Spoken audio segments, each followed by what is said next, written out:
Welcome back to Taiwan versus the world. Today we will talk about the case of Ko Wen-je, a politician who became an important figure in Taiwan before recently being sentenced to jail. And because this story is often poorly explained to foreign audiences, we have two very well informed guests to walk you through it, as the drama it truly is. Then we will turn to the Indo-Pacific and look at what various countries in the region are doing in terms of joint military training, with a few surprises and new developments. But first, let's go to our first interview.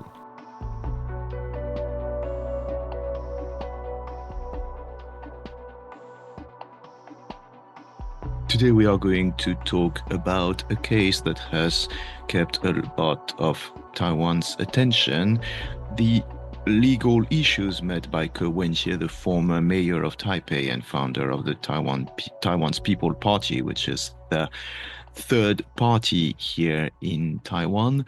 So our intention is not to necessarily discuss it in terms of domestic politics, but to, let's say, see how it should be perceived overseas, what kind of message it sends, because this is very misunderstood overseas. So to discuss this case, I have two people with me today who are very knowledgeable about the domestic situation in Taiwan, Michael Turton and Courtney Donovan Smith.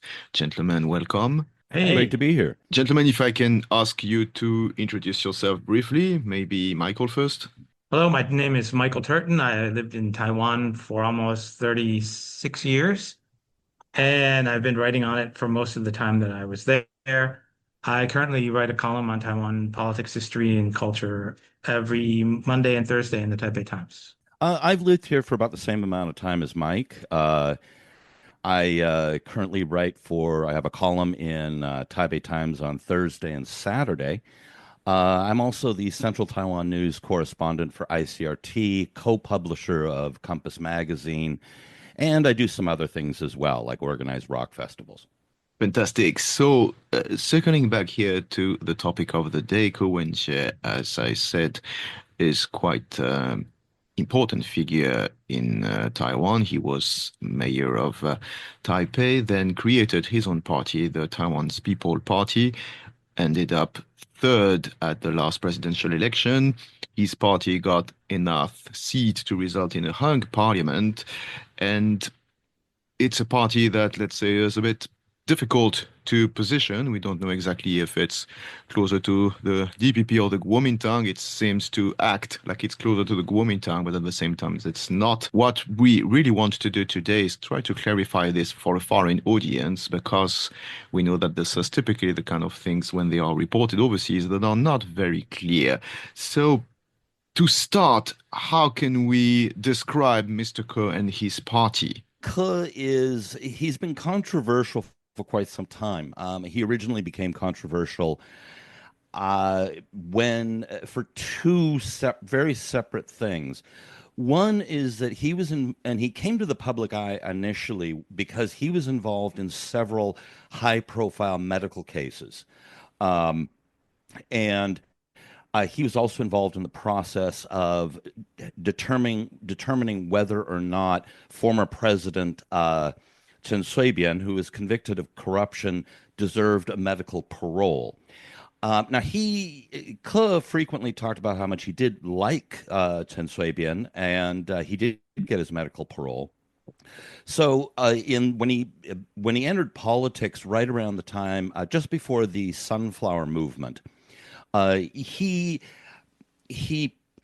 was perceived at the time, as Michael mentioned, being more closely aligned to the Democratic Progressive Party and the green side of the pan-blue, pan-green political spectrum.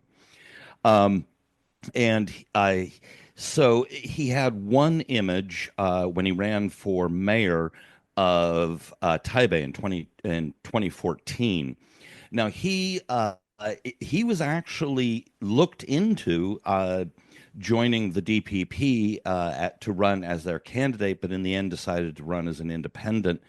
And he became, and the DPP declined to run a candidate, essentially tacitly supporting Ke in his run.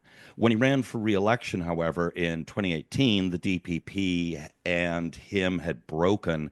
They had some disagreements, and they ran their own candidate, so he was no longer backed by them. Now, when he formed his own political party, they did have some people from the pan-green side of the political spectrum, but the majority were coming from the pan-blue side.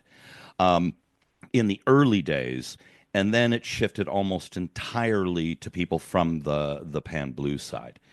So his party, and particularly when he spent 1 year in held incommunicado while he was awaiting trial on corruption. His protege, Huang Guochang, he was he took over the party and became the party chair, and he has been aligning the party very strongly with the KMT and the Pan Blue side, even more so than Ko Wen-je, who always had a slightly prickly relationship with the KMT. He leaned Pan Blue, but occasionally he would be a little bit prickly, and he would want to preserve some independence for the TPP. Whereas under Huang Guochang, his policies have been to align as closely as possible, and this is important for your international listeners, in that tight alignment and fierce anti-DPP, which is the ruling party, outlook means that effectively the TPP is what used to be called a little blue party, essentially a almost subsidiary party of the KMT. So what that means is that they are joining the KMT in blocking, for example, the annual budget, the special defense budget proposed by President Lai, and these sorts of things. There's no one in U.S. politics that's like, Trump probably comes the closest, but Ko Wen-je is, let's see, he's older, conservative. He models himself after the dictator Jiang Qingguo, and his ideal city that he's several times he said this is Singapore. He's um he's very much a product of his generation of males who came of age in the 80s when the economy was growing very quickly and the men had to serve 2 to 3 years in the military where they were exposed to a lot of KMT ideas and ideologies, and some of them soaked that up. Ko entered politics when Donovan in 2006, I think, was when he first started stirring. No, a little later than that. He started the TPP when he stepped down from being mayor, and he brought in a lot of KMT and mostly KMT people, also some from the New Party, which is a far right party, of people who had left the KMT, the more KMT than the KMT people. And he surrounded himself with these people when he became mayor of Taipei.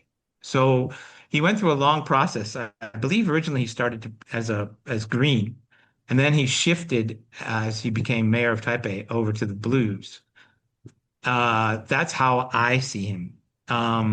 He was a famous surgeon before that. Yeah, he claims to have Asperger's, but my own reading of him is that he's a narcissist. But he's super smart, and so he hides it by saying he has Asperger's. As far as to tell you what kind of person he is, the merchandise store for his party, the Taiwan People's Party, takes his name from two radicals that form the character of his name. So the party merch store literally has his name as its name, not as you might expect, TPP party store or something like that.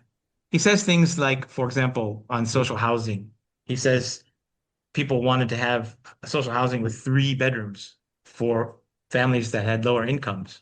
And he said, no, no, families with lower incomes don't deserve 3 bedrooms. He's that kind of guy. And when he built social housing for Taipei, they let it at market rates. They didn't. It wasn't a social housing program at all, as we would understand it. He's that kind of guy. There's many, many things that you could say about him. Both of you, thank you for this depiction. This has been quite the ride, I believe, for our foreign listeners. You are having an entire drama unfolding in front of your eyes. But without putting any judgment ourselves. Let's put it this way as a takeaway. This is a complicated person with a complicated history and a complicated party. But before we go further, Courtney, I would ask you further. You mentioned that Ko Wen-je has a protege, Mr. Huang Guochang, who took over his party since Ko Wen-je has been arrested, and that he put the TPP really on the side of the Kuomintang. And well, that would be strange then, because Huang used to be part of what we call the Sunflower Movement and the New Power Party, which was much closer to the DPP before. So maybe you can tell us a bit more also about this figure, Huang Guochang, who succeeded Ko Wen-je. Yes, Huang Guochang entered politics in the roughly around the early 2010s, maybe a few years earlier. And he was primarily associated with more left-wing and pan-green movements at the time. He was very concerned about Chinese influence through the media, for example. He was very vocal in that.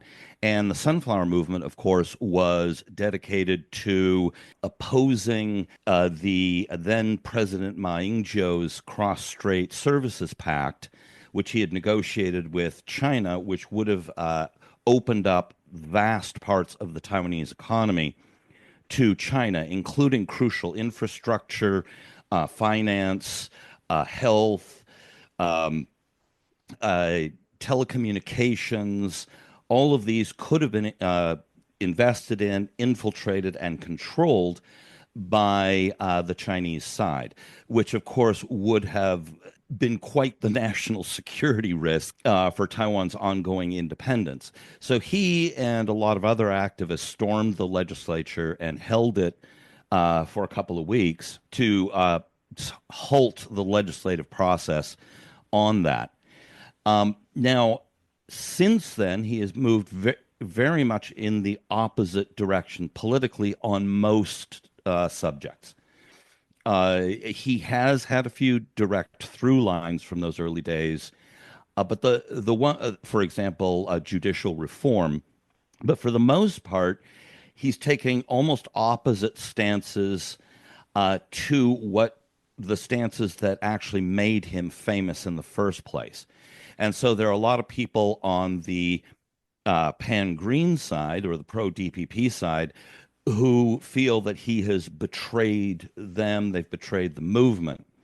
He doesn't appear to see it that way, and he views the current DPP government as dictatorial, and he seems to have a very personal animosity toward the DPP.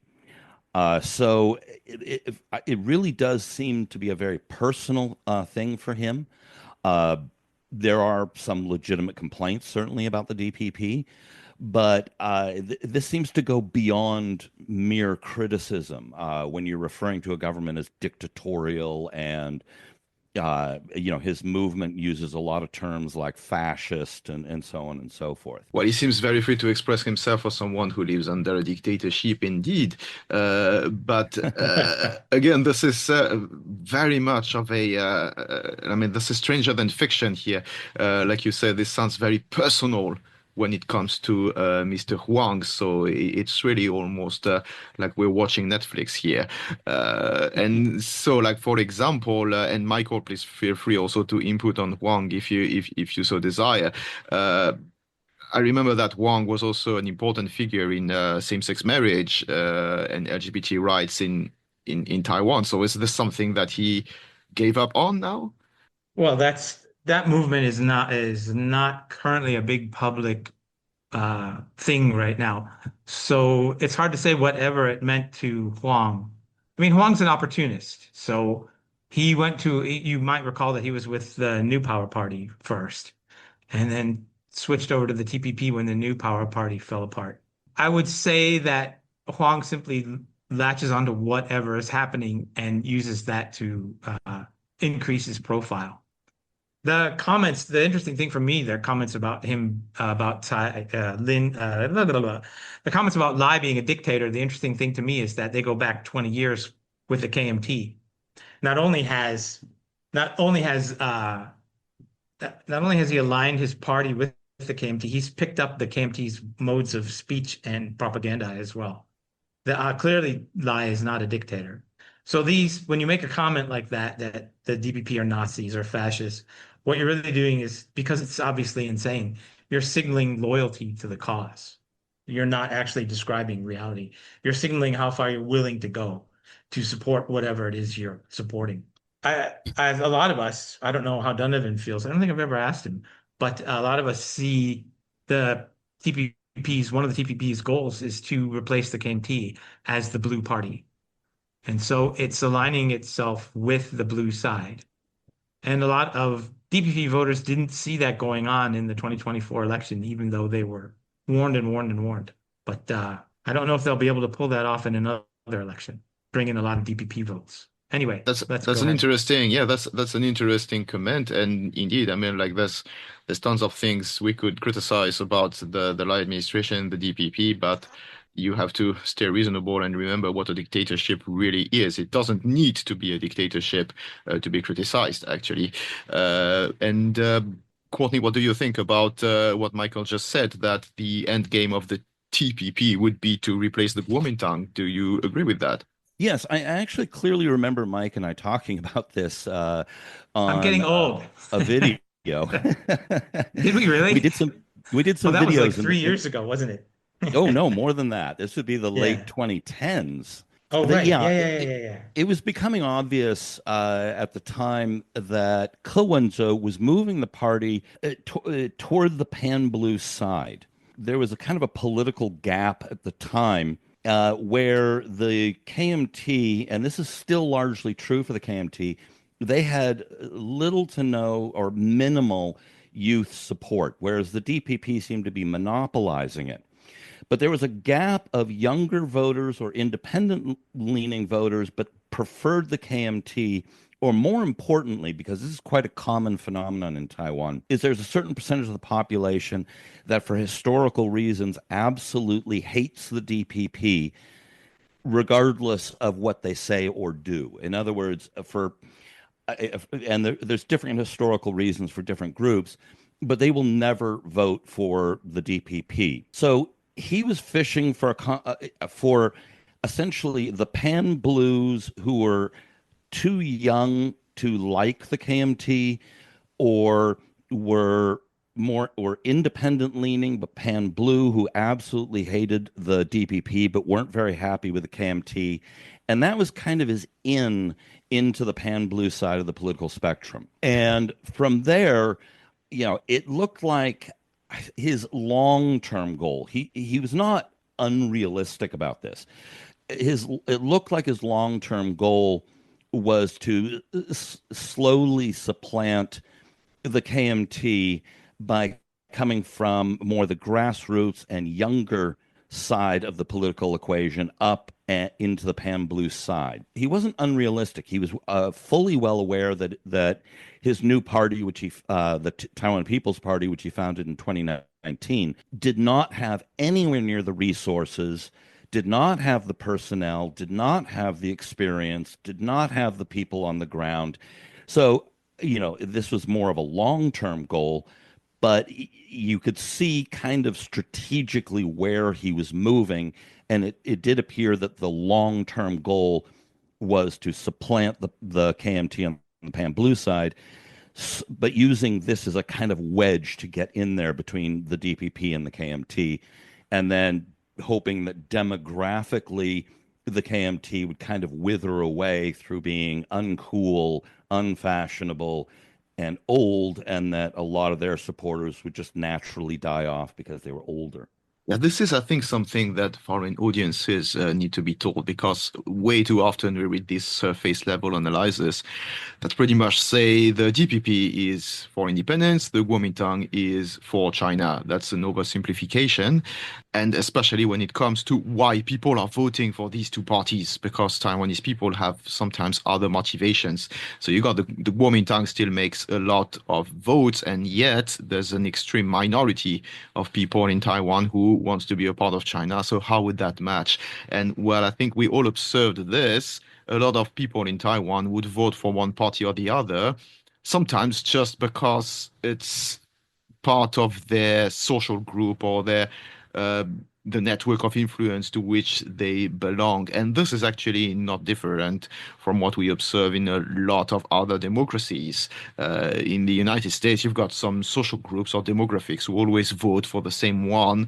I saw it in Europe. I saw it in sometimes I say in Belgium, if somebody has a typical social profile, I can guess who they're voting for, regardless of the policies or the candidate. So, yeah, this is also something we observe in Taiwan. And another thing that I hear a lot is a lot of people, especially young, who are ravenously for the independence and thus against Kuomintang, and at the same time, absolutely fed up with the DPP, which they perceive as being too much moving on the right in domestic policies or even like too servile to the United States. So it seems like there is a boulevard in the middle for a third party.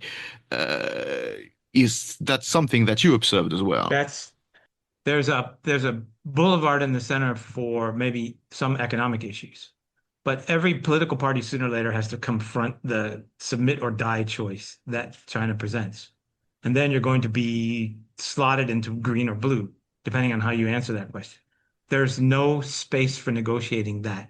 And that I think is why he moved to the blue side. That's first of all, that's where the money is. Because Donovan's remarked on this many times. There's a lot of places where they won't vote DPP. They will vote for something else, like Miao Li, for example. The problem that every politician has is that they have to answer the question of, well, what are you going to do about China? What's your stance on China's claims? You have to have a stance. You can't say no. You can't like dissemble. You can't pretend. You can't evade because the Chinese choice is submit or die. There's no evasion possible for that. So what happens is that a lot of people go into this thinking, oh, there's space for a third party. Well, yeah, if there's no China, we could have all sorts of parties. For me and a lot of other observers, the real tragedy of Ko Wen-je is that we could have had a genuine blue Taiwan-centered party, a sort of conservative, right-wing, pro-business, pro-big business party. Or we could have had a progressive party that's to the left of the DPP. We could have either of those, but we didn't get either. We got a sort of shadow KMT, and that's actually helped stamped out in the election a lot of smaller parties. One of the things, this is another issue with the boulevard you're talking about. When the reform of the legislator went through a couple of decades ago, they shrank the size of the legislature. The KMT and the DPP agreed to do this because it would make it far more difficult for third parties to get in. And so they basically set up a two-party system. And breaking into that is extraordinarily hard. Ko might have 7 or 8 seats in the legislature, Ko's party, but it does because he got 26% of the vote in the presidential election. So he gets a proportional number of seats, appointed seats in the legislature, but he doesn't have any elected representatives. So the problem that every small party faces is, how do I get into this mess? And a couple of small parties had 1 or 2 legislators from time to time. But in each case, they couldn't sustain. And in the 2024 election, all of those protest votes that might have helped build those third parties were sponged up by Ko Wen-je. So his destruction of Taiwan has both of these dimensions. It didn't give Taiwan a viable third party that is Taiwan centered, and it didn't permit other Taiwan centered third parties to emerge. It really hurt them. And this is Go ahead, interesting, Donovan. isn't it? Yes, because I completely agree with all that. yeah, like you say, there is this desire for a third way to emerge, but the system just prevents it from happening. The system and the geopolitical context always destroy this impulse.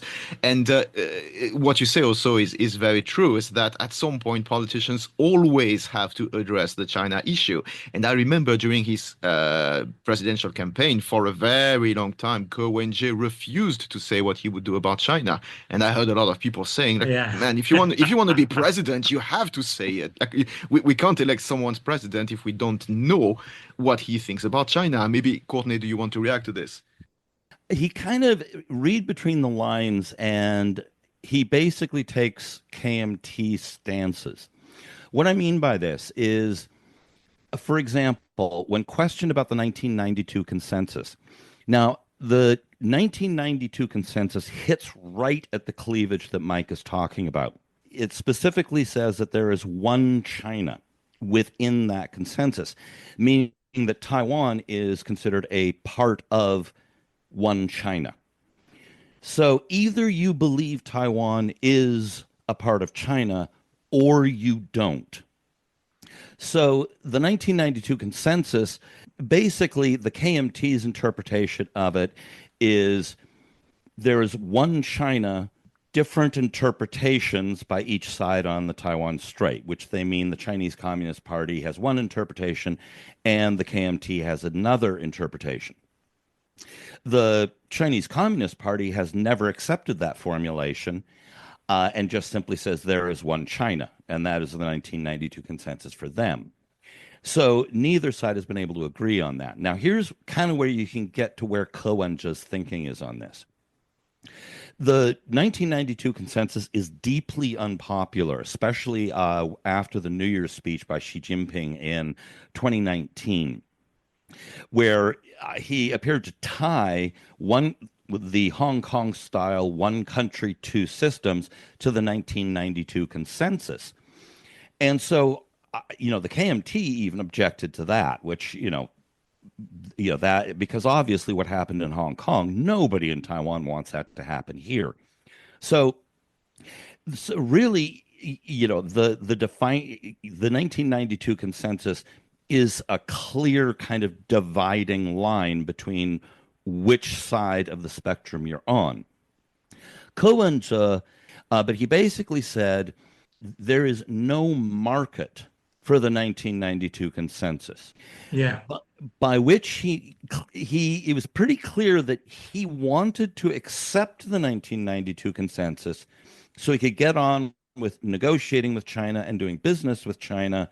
And he even for a while floated bringing back the Cross-Strait Services Pact, although he backed away from that as well.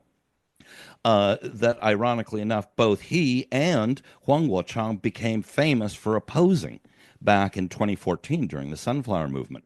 But what he meant was by there is no market for it is that if he publicly supported it, it was a vote loser. And so he was essentially acknowledging that if he officially accepts the 1992 consensus, they'll get killed at the ballot box.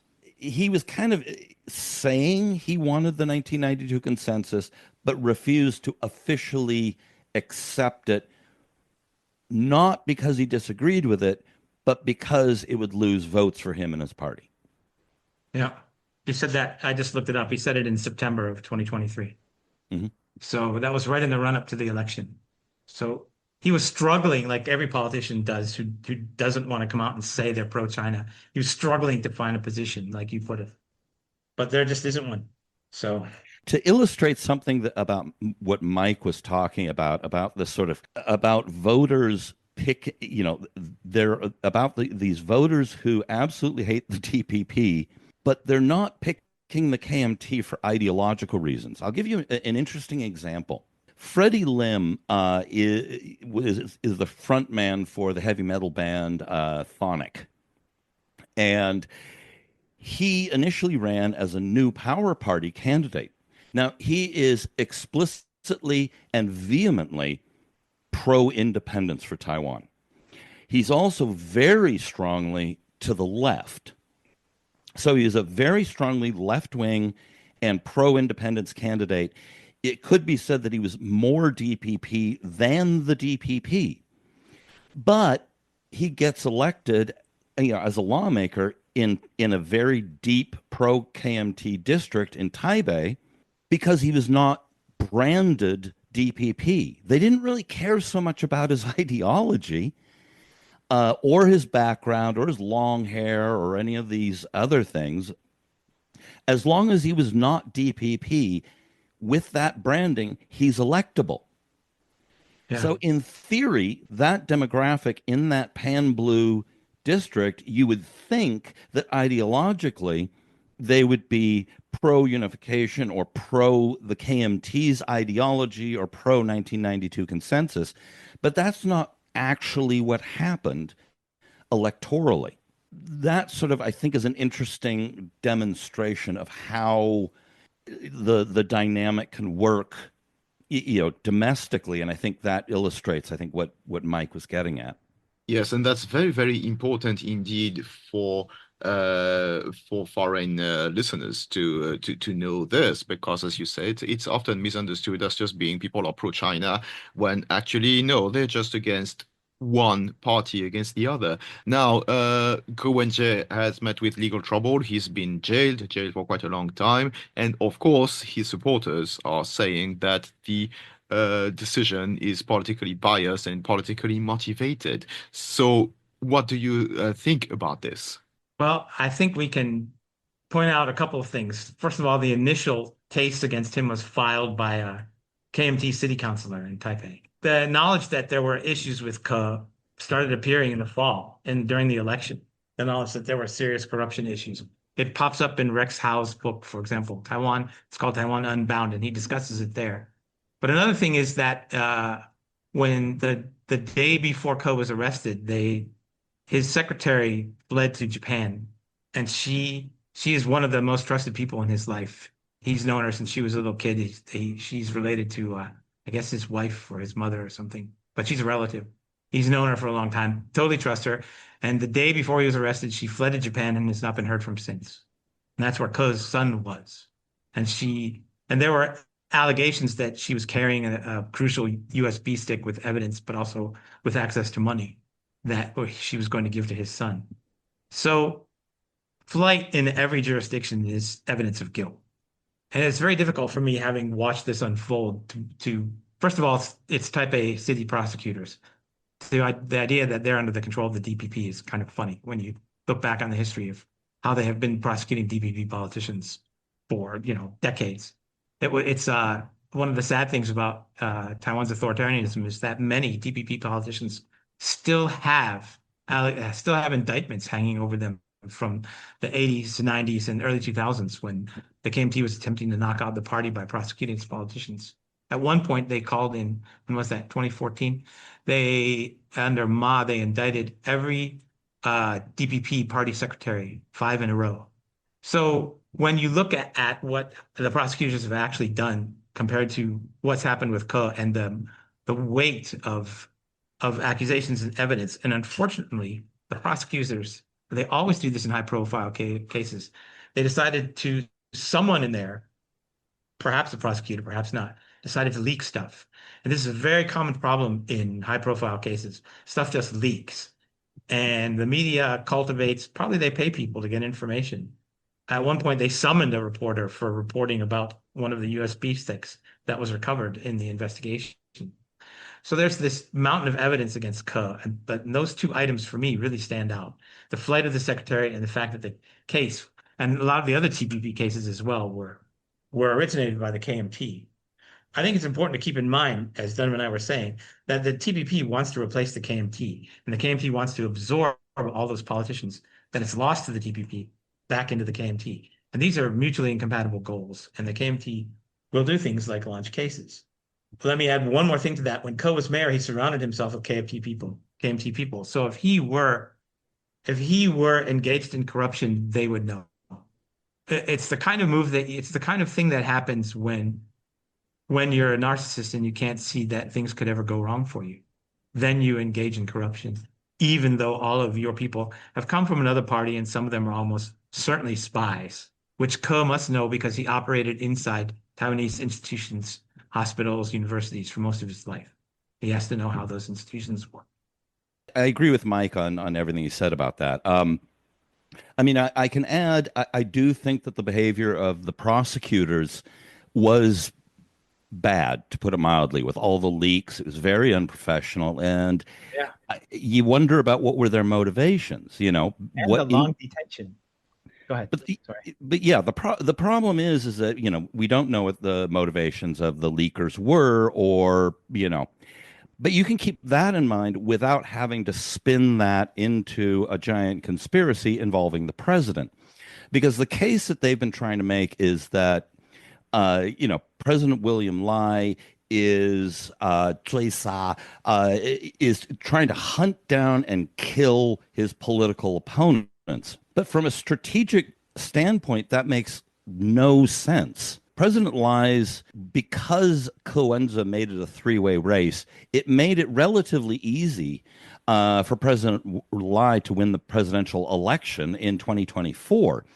And at the time that and as Mike noted, it was KMT was initially behind a lot of the raising questions about issues of corruption, particularly two or three KMT Taipei city councilors. So what they're trying to portray is that President Lai is using the judiciary to hunt down, to weaponize. These are the words they use: weaponize the judiciary to hunt down and kill their political opponents.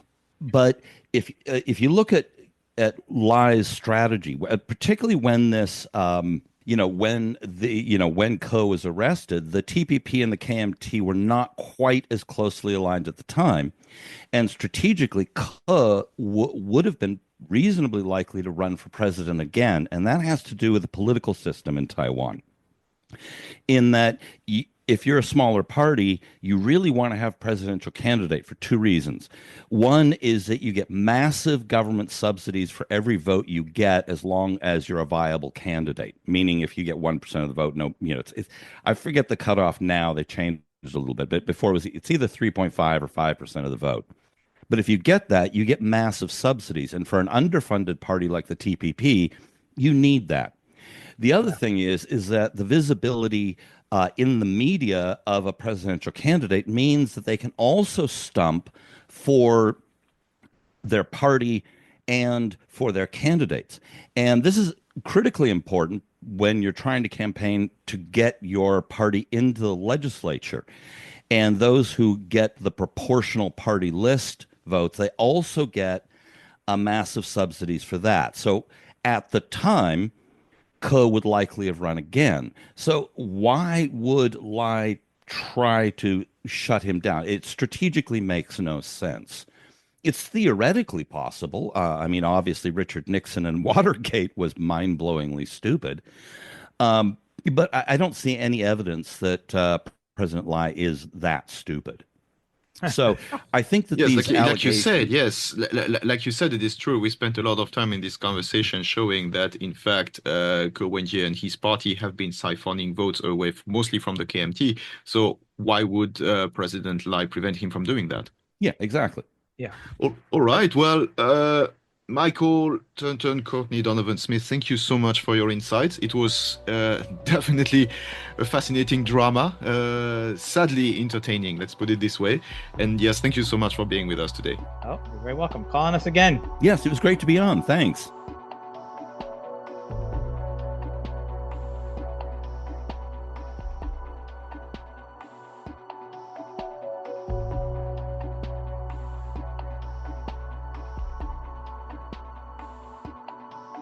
An interview with Rath Wang took an interesting direction, one that we are now sharing with our audience.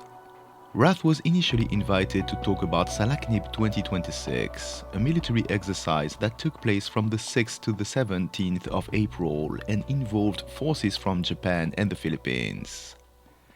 We then expanded the conversation to the role played by Australia in this evolving picture and to the upcoming Balikatan 2026 exercise, which will also involve Australian forces.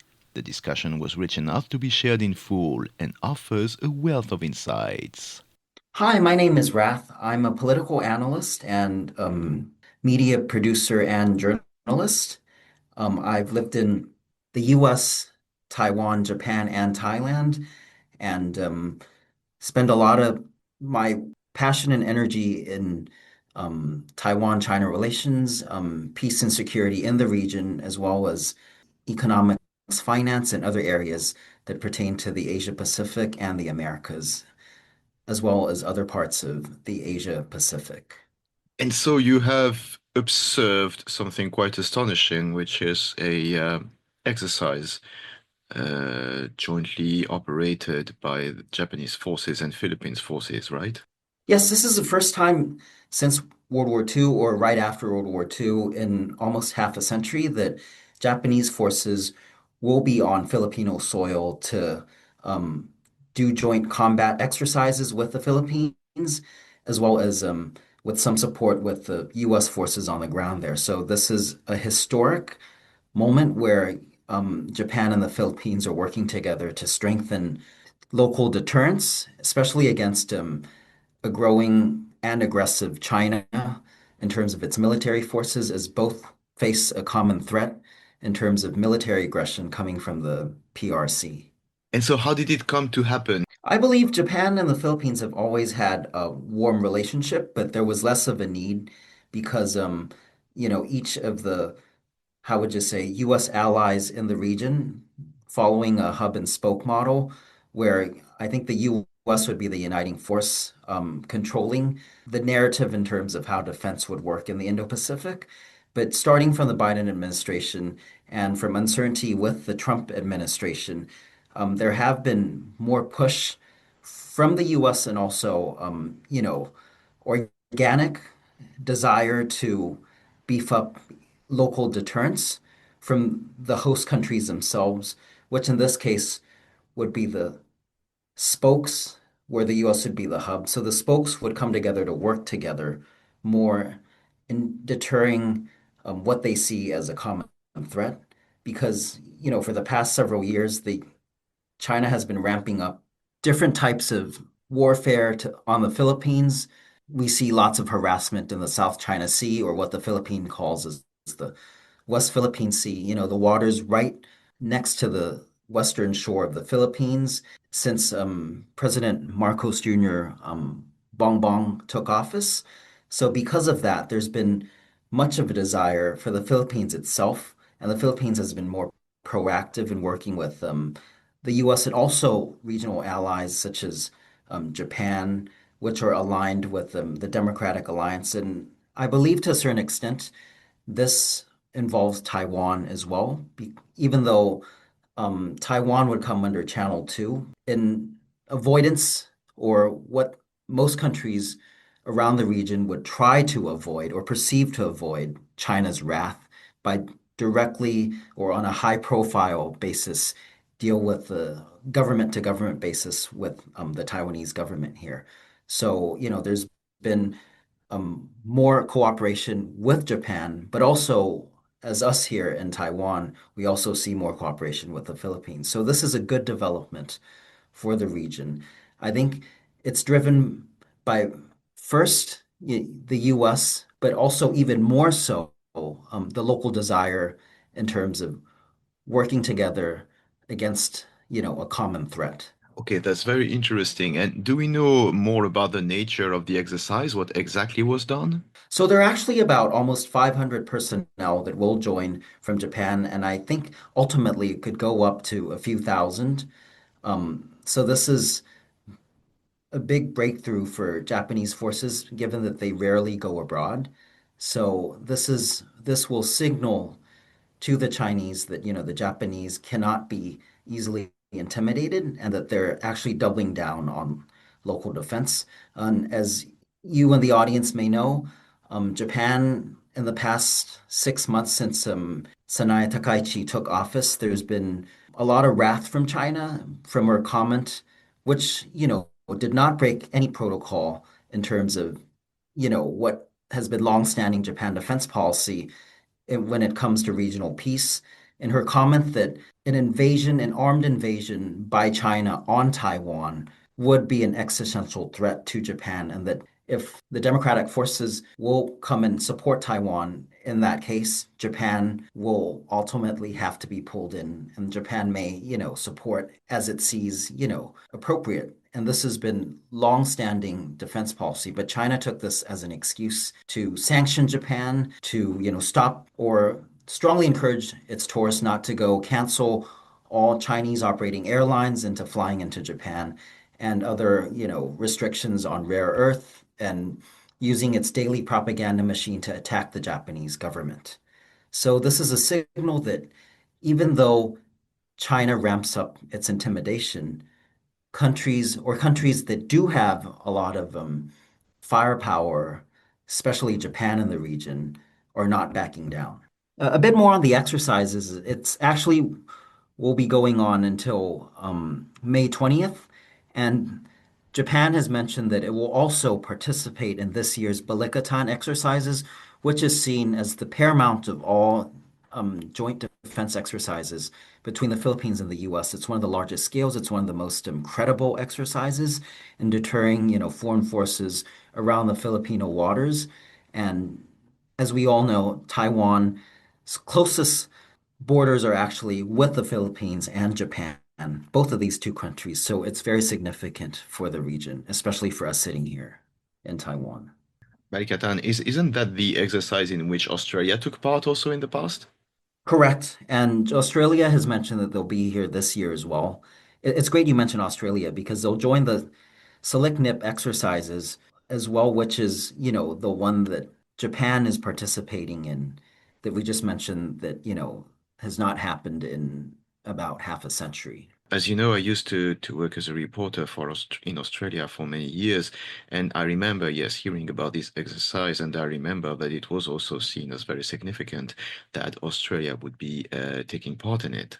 Australia seems to be balancing both, as both powers as we see, with a lot of countries in the region. Yeah, I don't know if it's appropriate to ask you or not since you've been there. What are your thoughts on how Australia is working on this? Well, Australia, from what I observed, for many years since the beginning of the century, was seeking engagement with China in economical terms, making it its biggest partner by very far. At some point, China was such a huge, massive share of Australia's exports that it had a massive leverage, and all of this changed. I mean, for a while, the prime minister in the Tony Abbott was saying that Australia's relationship with China is based on greed and fear, and everything changed when China committed what, by all means, is a massive blunder when they leaked in the media a list of demands that they were making from Canberra, which was pretty much the diplomatic equivalent of spitting right on the face of the prime minister. And it absolutely destroyed the image of China in Australia, which was such a self-owned because they really owned this country. When I first arrived in Australia before this incident, I was actually shocked by the level of penetration and influence of China in Australia, which was unlike anything I have seen in any democracy. And after this incident, like they obtained nothing from Canberra because no politician was ever going to risk their career by surrendering to such an offense. The only tangible result is that if you looked into the polls made by the serious studies in Australia, the level of confidence of Australians in China went from something like over half of the population to 5%. It pretty much completely ruined the trust they had built among the Australian population, which in turn, of course, empowered politicians to take a much harder stance against China. A lot of things changed under Malcolm Turnbull, who was a member of the centre-right Liberal Party, like Tony Abbott was, but with a very different approach to China. He's the one who initiated a lot of initiatives to be more careful about China, a lot of safeguards that did not exist. There were pretty much like no protection against Chinese influence in this country until Turnbull saw it, and until Turnbull entered the game. And the Albanese administration, which is quite highly popular now, and which is the center-left Labour, has carried on with this in quite a skillful manner in balancing both Donald Trump's United States and China. But when we saw China also trying to like ban exports of goods from Australia, well, the same, it didn't work. It backfired. I remember at the time when China puts its sanctions, for example, on Austrian wines. I remember talking to a man who was a representative of the wine industry in Australia, asking, what are you going to do? He pretty much answered, well, what do you think we're going to do? We're just going to find other markets. China kind of misinterpreted the position of Australian businesses, thinking they're going to be angry at their government and ask their government to be friendly with us again. Well, no, that's not how businessmen work. If a market closes, they just look for another market. They will not decide to be poor just because a market closes. If they lose a client, they look for another client. So China did not understood that it was the way it was going to work. And so now Australia is still under the Albanese administration, quite skillfully balancing everything, because it's also not easy with the United States, which are at the same time are their military ally, and at the same time is also sometimes kind of pushy with them, especially like we know the way the Trump administration acts with all its allies. But Albanese and his foreign minister, Penny Wong, have been quite efficient in managing all that. And it's not necessarily just a partisan issue because, like I said, the Turnbull administration before them was also quite smart in the way they navigated this. Right, and we see the return of Cheng Lei after she was locked, I think, for over 2 years and all that, in a few years. And that's a symbol of how you see the balance with China without caving in as much, but also gaining something in return. But, one thing I think you mentioned that was really interesting was in terms of how Australia was also a recipient of Chinese wrath and in terms of harassments and how, Chinese measures backfired. We'd see the same in Japan. Um, I think numbers that were released a few weeks ago show that, even though, most tours from China have receded, they stopped going to Japan. As we all know, China's one of China's favorite tools is sanctions in terms of holding its own tourists hostage. So Japan has replaced those numbers with others from Southeast Asia. We see lots of numbers from Vietnam, Indonesia, Thailand, you name it, coming up, even a lot from the West. But and you see, Japanese tourists actually doing the same thing because of the sentiment. I think close to 70% of tourists from Japan have stopped going to China, even though China used to be by far almost half of where Japanese tourists would go on holiday. Now that has all shifted to other parts of Asia and the Americas, and also Europe as well. I think from the numbers to a lesser extent in the West and the Americas because of the declining Japanese currency, but for sure is that, these numbers have moved and even increased to other parts of Asia. But it's something that I learned with two countries where I worked and where I saw things unravel, which are Australia and Lithuania.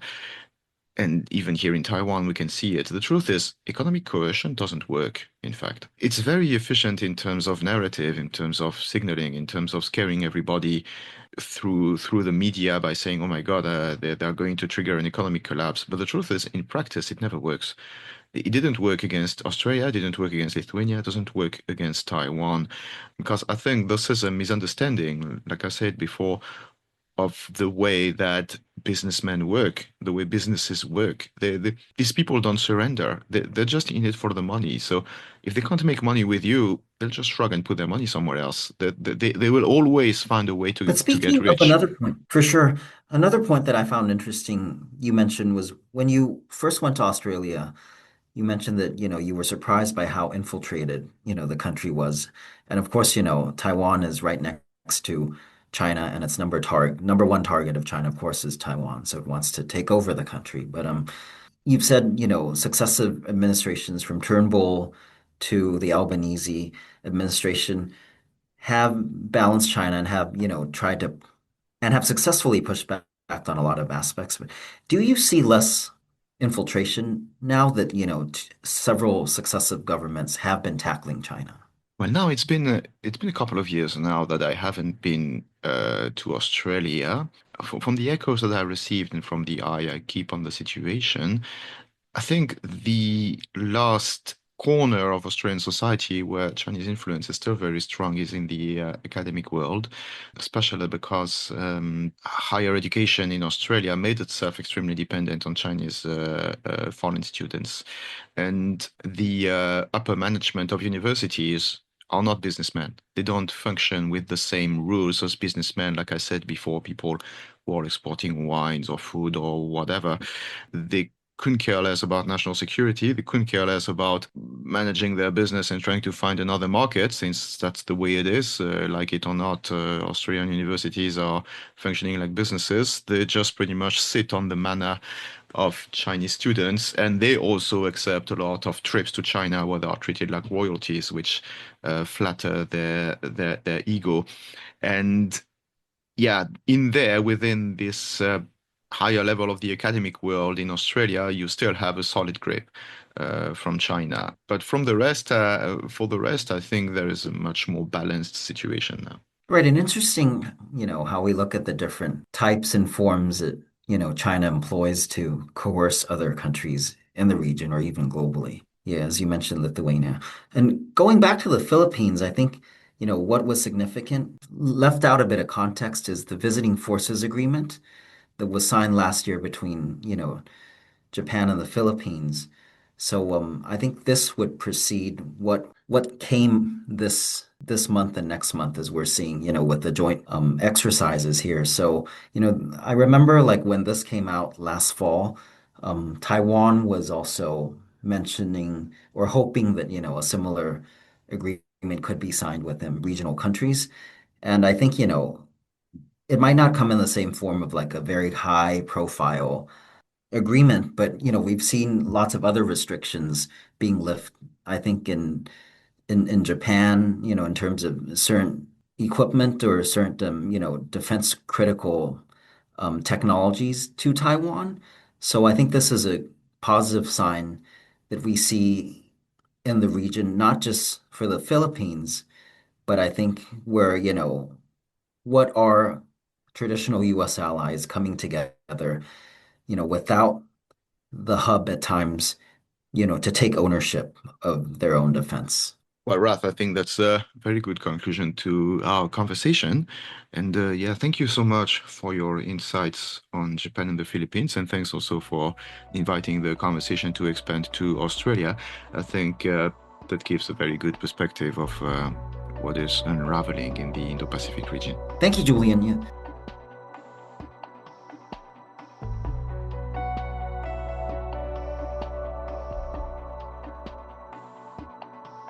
We will meet again next week for a new episode of Taiwan versus the World.